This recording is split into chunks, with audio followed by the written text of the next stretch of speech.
बाबा ने जो मेन समझाया था वो स्व परिवर्तन के ऊपर समझाया था।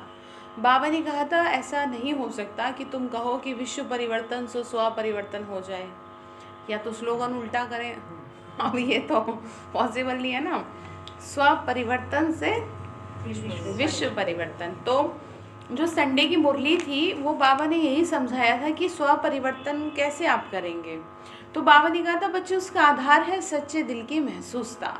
जब आप सच्चे दिल से महसूस करेंगे इस बात को कि मुझे बदलना है, आप अपनी कमियों पे और भी बहुत सारी चीज़ों को आप अच्छी तरीके से समझेंगे, उसी के हिसाब से आप क्या कर पाएंगे, स्व परिवर्तन। तो सुनते हैं बाबा के मुख्य पॉइंट्स। बाबा ने कहा कोई बच्चे स्व परिवर्तन बहुत सहज और शीघ्र कर लेते हैं, और कई कई ऐसे बच्चे होते हैं कि जो क्या है, शीघ्र नहीं कर पाते। बाबा ने कहा जो शीघ्र कर लेते हैं ना, वो क्या करते हैं, फिर समय की और परिस्थिति के हिसाब से अपने आप को कमज़ोर कर देते हैं। शीघ्र तो कर लेते हैं, ये तो बहुत अच्छी क्वालिटी है, लेकिन बाबा ने कहा हिसाब किताब चुकत होने के कारण श्रेष्ठ परिवर्तन के उमंग को वो कमज़ोर कर देते हैं।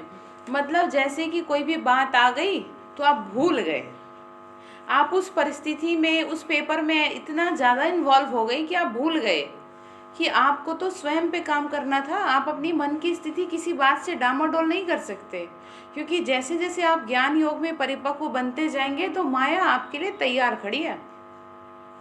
चाहे वो किसी ब्राह्मण आत्मा के रूप में आ जाए, या वो आपके घर के किसी मेंबर के रूप में आ जाए, और तो और पड़ोसी के रूप में भी आ सकती है, क्योंकि ये तो माया है। माया इसी का तो नाम है ना। फिर बाबा ने कहा जहाँ हिम्मत नहीं वहाँ उमंग उत्साह नहीं।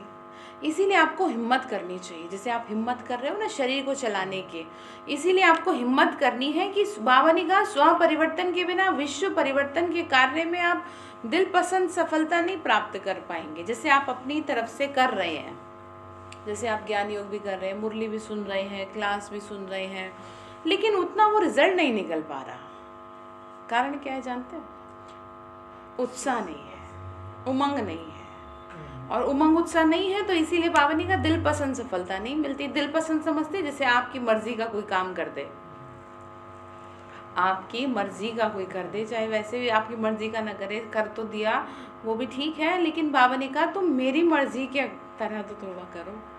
बाबा ने कहा बाप के दिल पसंद नहीं कर पाते। वो कब नहीं कर पाते? जब आप में क्या नहीं होता, परिवर्तन के लिए उमंग नहीं होता। ये थोड़ी मजबूरी से, अब आपको कोई मजबूरी से बैठे हैं यहाँ है, ये तो आपकी खुशी है ना अपनी, कि आपको अच्छा लगता है इसीलिए बैठे हैं। तो बाबा ने कहा बच्चे ऐसे नहीं कि आपको सब दुख दे रहे हैं तब आप बदल रहे हैं। चारों तरफ से लोगों ने आपका साथ छोड़ दिया, कोई आपसे प्यार से बात नहीं करता, तो आप अपने आप को ऐसा बना ले, नहीं, आप पहले ही बना लो। ये तो वो वाली बात है ना, आ बैल मुझे मार। तो मतलब आप इंतज़ार करो या तो कि लोग ऐसा व्यवहार करें तब आप खुद को बदलो, तो ऐसा तो नहीं है ना, ये गलत हो जाएगा। बाबा बोले बच्चे ऐसे नहीं करते, आपको पहले से ही क्या करना है, अपना आपको परिवर्तन करना। हाँ। बाबा ने फिर थर्ड पॉइंट कहा ये अलौकिक ईश्वरीय सेवा एक ही समय पर 3 प्रकार के सेवा की सिद्धि है। बाबा ने कहा ये जो सेवा चल रही है ना, एक टाइम में 3 सेवा हो रही है।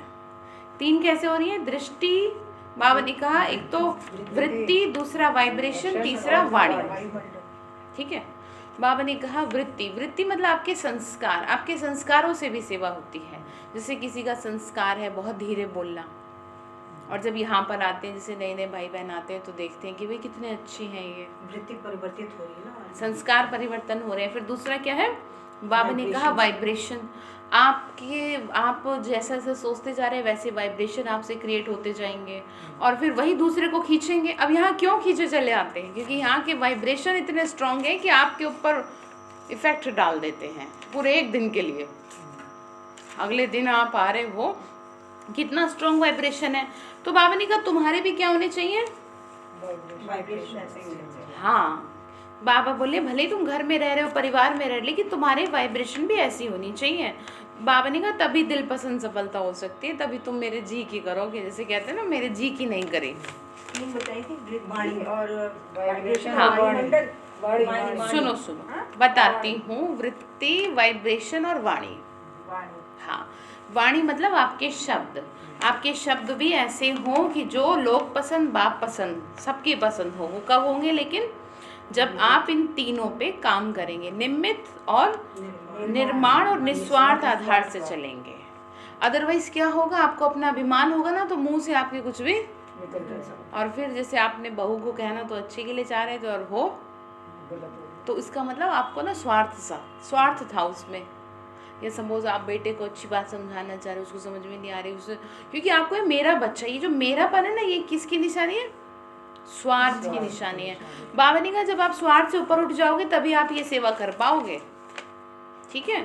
फिर नेक्स्ट बाबा ने बताया पहला परिवर्तन क्या करना है, मैं आत्मा हूँ, बाप मेरा है। ये परिवर्तन किस आधार से? बाबा ने कहा ये जो परिवर्तन है ना, ये जब तुम महसूस करोगे ना मैं आत्मा हूँ, मेरा बाप शिव बाबा है, तो सहज परिवर्तन हो जाएगा। अदरवाइज आपको बहुत मुश्किल लगेगी कि कैसे बदलूं। आप ये सोच लीजिए ना, आप हैं किसके? आप शिव बाबा के बच्चे हैं। तो आप जब आप शिव बाबा के बच्चे हैं तो आपको तो कोई मेहनत करने की, वो करेगा ना सारा काम। फिर नेक्स्ट बाबा ने कहा जब तक हर बात को महसूस नहीं करते कि यही वही समय, यही वही योग है, मैं वही श्रेष्ठ आत्मा हूँ, तब तक भी सफलता नहीं। ये नहीं कि मैं तो बहुत दुखी हूँ, मैं बहुत परेशान हूँ, मेरा तो ज्ञान योग नहीं हो पा रहा। नहीं, मैं वही श्रेष्ठ आत्मा हूँ, मैं अपने घर में सबसे श्रेष्ठ आत्मा हूँ, तभी तो आप यहाँ बैठे हो।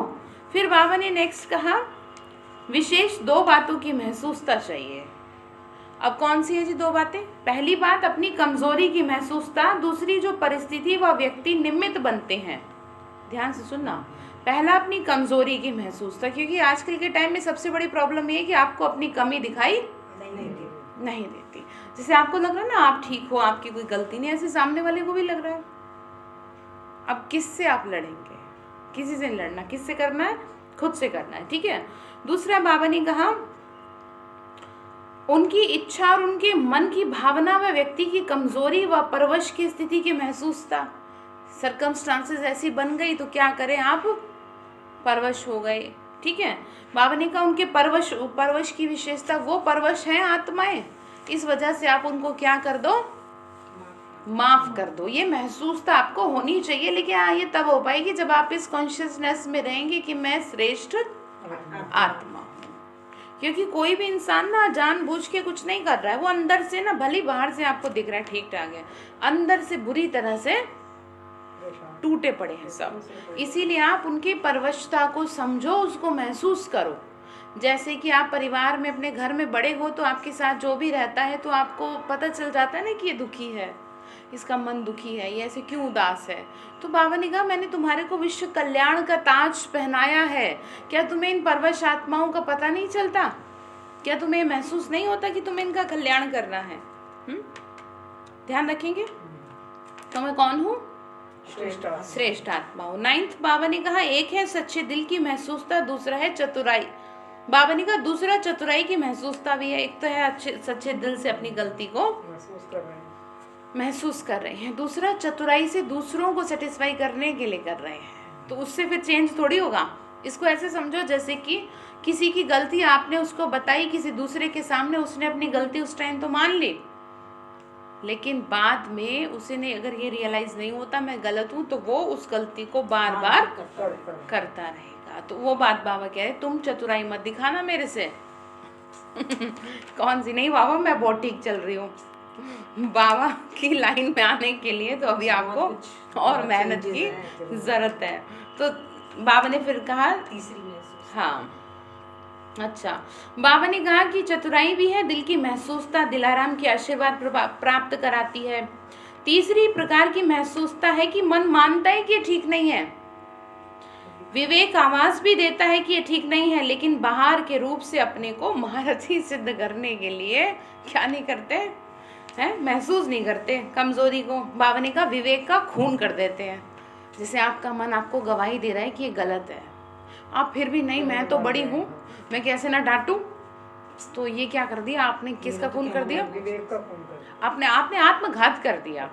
तो इसीलिए कभी भी अगर आपका मन आपको रोक रहा है ना, आपका विवेक आपको किसी काम को मना कर रहा है करने के लिए, तो उसको बिल्कुल भी इग्नोर नहीं करें। क्योंकि दुनिया में भी, शास्त्रों में भी कहा जाता है कि मन की आवाज़ भगवान की आवाज़ होती है, उसकी आवाज़ को सुन लेना चाहिए, ठीक है।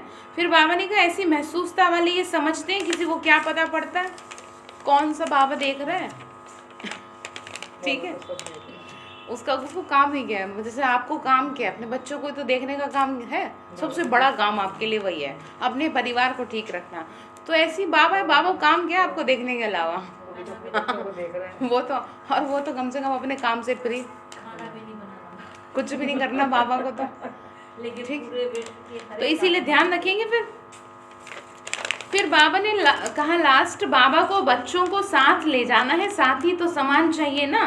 बाबा ने कहा बच्चे, यदि बाबा के साथ चलना है तो सामान बनना है। दिल में यदि राम है तो कोई भी परिस्थिति, बाबा ने कहा दिल में यदि राम है तो कोई भी परिस्थिति में आराम है।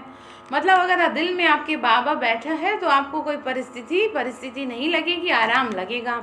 सदा बाबा की छत्र छाया में रहते और मौज मनाते रहेंगे। तो बाबा बोले पढ़ाई बहुत ऊंची है और निश्चय भी है कि हम विजयी हैं, इसीलिए सदा मौज मनाते रहो, ठीक है। तो महसूस करेंगे ना, कौन कौन सी महसूसता बताइए, पक्का करो जरा अनुराधा बहन। सच्चे दिल की महसूसता और चतुराई की महसूसता। हाँ, और तीसरे मन की कमजोरी, हाँ, मन और कहता है लेकिन विवेक का खून कर देते हैं। हाँ, विवेक का खून कर देते हैं। तो करेंगे तो नहीं महसूसता है। है, ध्यान रखेंगे ना। सच्चे अच्छा, ओम शांति।